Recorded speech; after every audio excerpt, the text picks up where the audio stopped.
Welcome to Public Health on Call, a podcast from the Johns Hopkins Bloomberg School of Public Health, where we bring evidence, experience, and perspective to make sense of today's leading health challenges.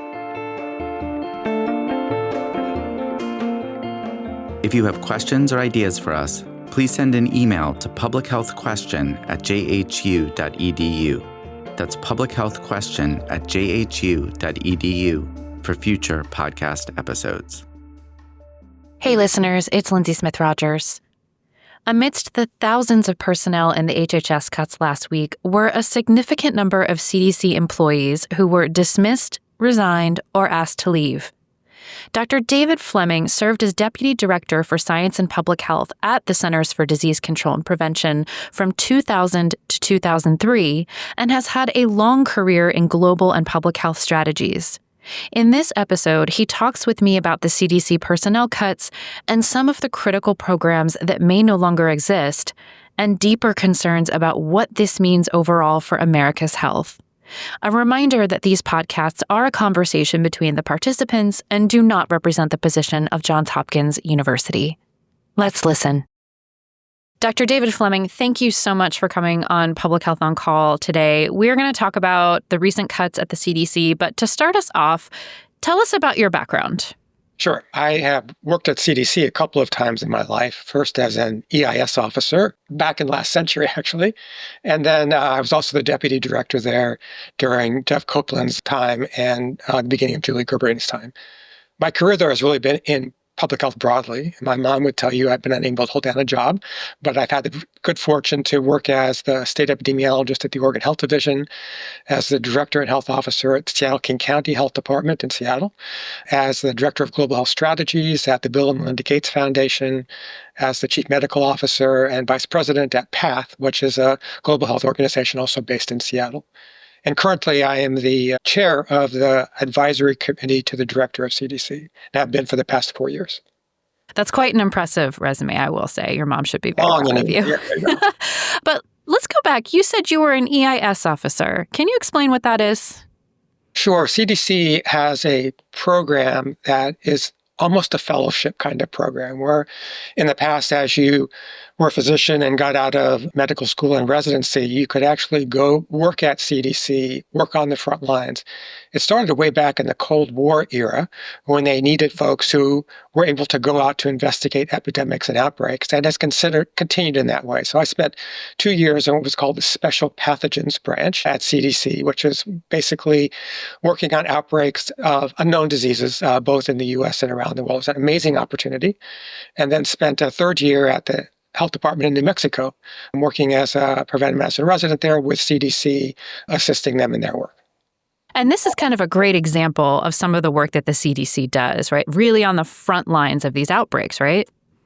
Exactly right. That's one of the core missions of CDC. But CDC historically has also been a training ground to train future epidemiologists, future scientists, future leaders in public health. The EIS program would be an example of that, but many of the public health staff and leaders in state and local health departments around the country have on their resume having worked at CDC and EIS. Let's talk about what's been happening recently. Can you give us an overview? Sure. It's difficult to give an overview because it's complicated, but with the new administration, first, about a month ago, was a broad restructuring, firing of staff at CDC, mostly younger staff, for example, in training programs like I was talking about. But acutely on April 1st, in addition, HHS took a very serious step of announcing about 2,400 positions lost at CDC across the breadth of the agency. Most people think of CDC as an agency that works in infectious diseases, and it does. But CDC is actually the nation's public health department, and so has longstanding programs in chronic diseases and environmental health issues and birth defects, disabilities. And it's really in that part of CDC, the non-infectious part, that apparently most of these reductions were made. Although billed as efficiency gains, it's very difficult to understand that, because essentially entire programs, including the scientists, the laboratorians, were eliminated.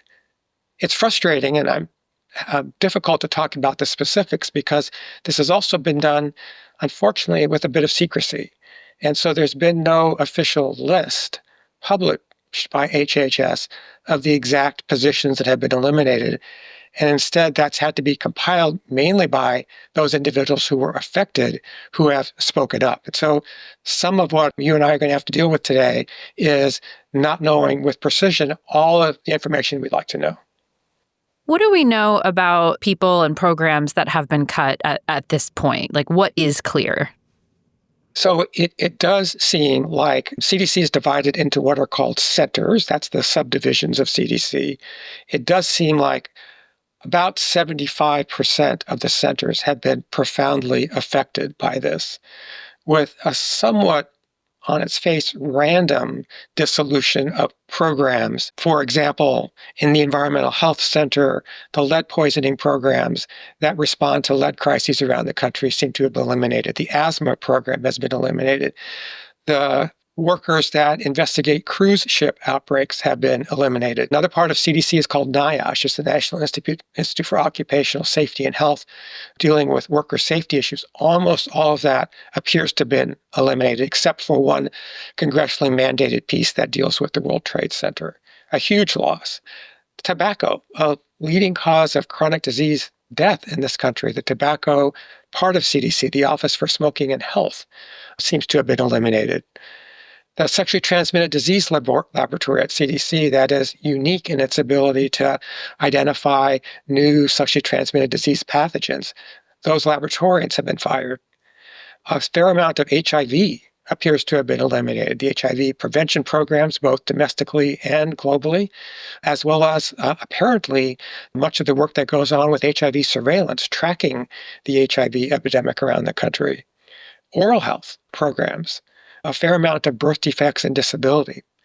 Let me go on, though, to say that beyond just these reductions in personnel, I think one of the things that's most frightening to me is that much of the leadership of CDC that was present 2 weeks ago is no longer there.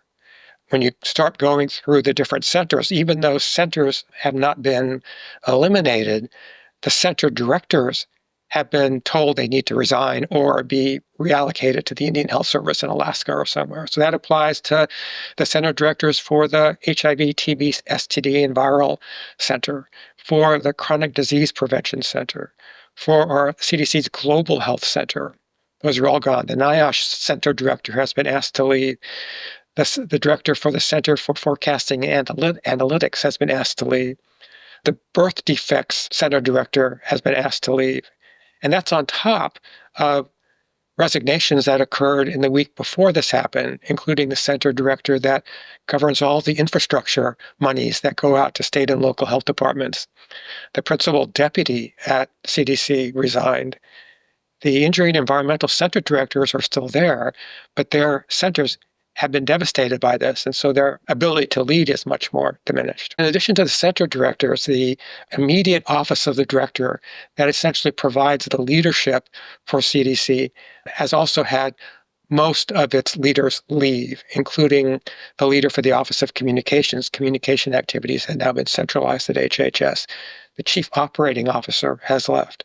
The head of the Office of Equity has left. The Office of Program Planning and Evaluation director resigned. The Office of Science director resigned. The Washington, D.C. Office of CDC director was asked to leave. Freedom of Information Act leader was asked to leave. I could go on, but I'm making the point that this is really almost a decapitation of leadership at CDC that has accompanied these reductions.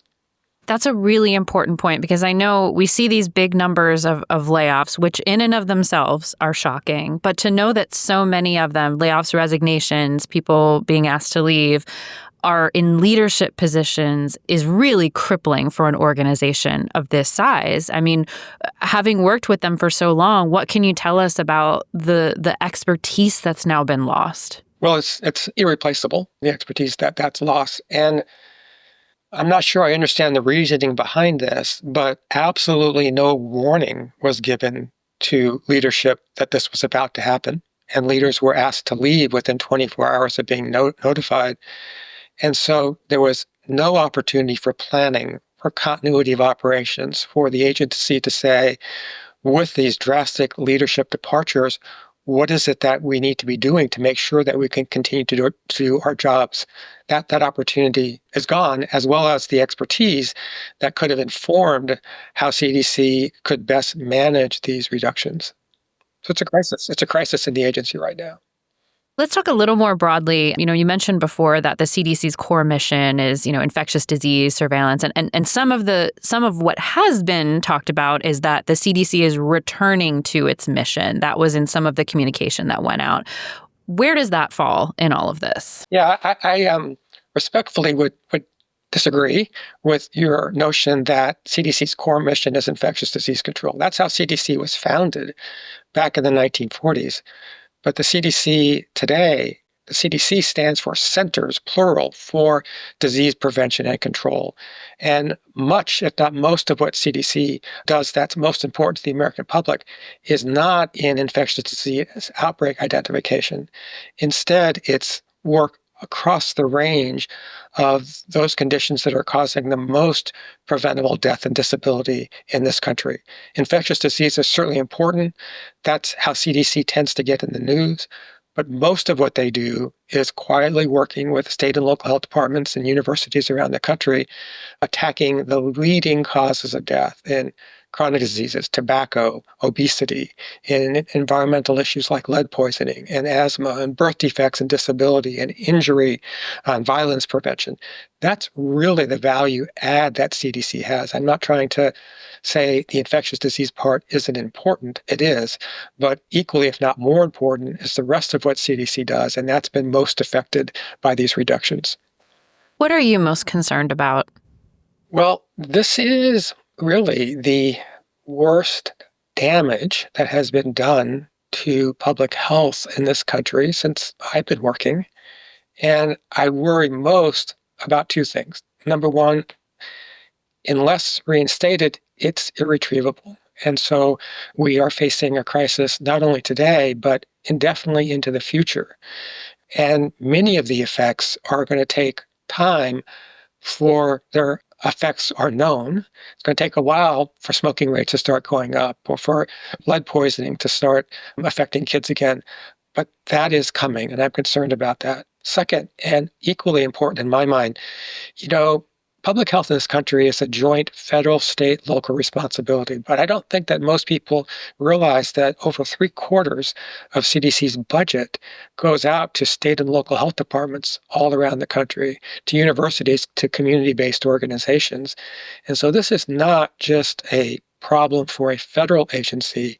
Instead, it's a problem for our public health system and for the ability of health departments that serve every community in our country to operate effectively and to do what it is that people expect them to do.